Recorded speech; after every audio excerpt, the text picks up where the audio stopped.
નમસ્તે મિત્રો, Dinesh Vaghela live YouTube ચેનલમાં હું તમારું દિલથી સ્વાગત કરું છું। માત્ર વિશ્વાસ નહીં, સંપૂર્ણ વિશ્વાસ રાખો। વાત છે એક કલાકારની, એક કળાની જે જોઈ લોકો અચંબામાં પડી જતા હોય છે। એક કલાકાર હોય છે, એનું નામ ધૈર્ય હોય છે। એનું કામ એક નાની પણ મજબૂત દોરી પર ચાલવાનું હોય છે, જેથી કરી લોકોનું મનોરંજન થઈ શકે અને પૈસા પણ મેળવી શકે। આ વખતે ધૈર્યએ આ કામ પણ ખૂબ ઊંચાઈથી કરવાનો નિર્ણય લીધો, જેથી કરી ભીડ જમા થાય અને ખૂબ પૈસા મળે, એક પોતાની આગવી ઓળખ થાય।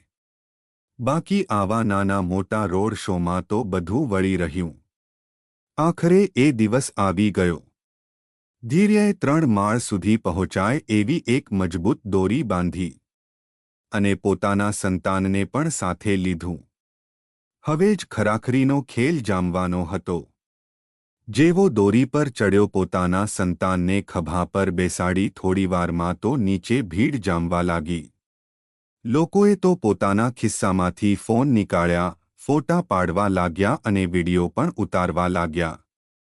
થોડીવારમાં તો ધૈર્યએ એ મજબૂત બાંધેલી દોરી પર ચાલી બતાવ્યું, એ પણ 3 માળ જેટલી ઊંચાઈએથી।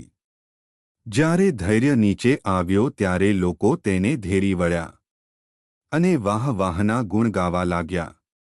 કોઈ કહે તમે તો કમાલ કરી બતાવી, કોઈ કહે તમારામાં તો અદ્ભુત ટેલેન્ટ છે।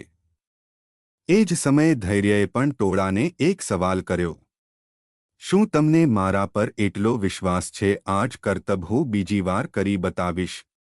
લોકો કહે હા કેમ નહીં, અમને વિશ્વાસ છે, તમે આ કરતબ બીજી વાર જરૂરથી કરી બતાવશો। એવું હોય તો કોરા કાગળ પર લખી આપીએ। એવું હોય તો તમે કહો એટલાની શરત મારીએ। તમે જરૂરથી આ કરતબ બીજી વાર કરી બતાવશો। ધૈર્ય કહે છે, આ વખતે હું મારું સંતાન નહીં, તમારામાંથી કોઈ એકનું સંતાન આપો, હું ઉપર જઉં કરતબ બતાવવા। ત્યારે કોઈનો અવાજ ન આવ્યો, કોઈ આગળ પણ ન આવ્યું। થોડીવાર ટોળામાં પણ સન્નાટો છવાઈ ગયો। પછી શું ધૈર્ય પોતાના પૈસા લઈ રવાના થયો। બોધ માત્ર વિશ્વાસ નહીં, પોતાનામાં સંપૂર્ણ વિશ્વાસ રાખો। વાર્તા ખૂબ જ નાની છે, જે સમજી શક્યા સમજો, જીવી જાણ્યા।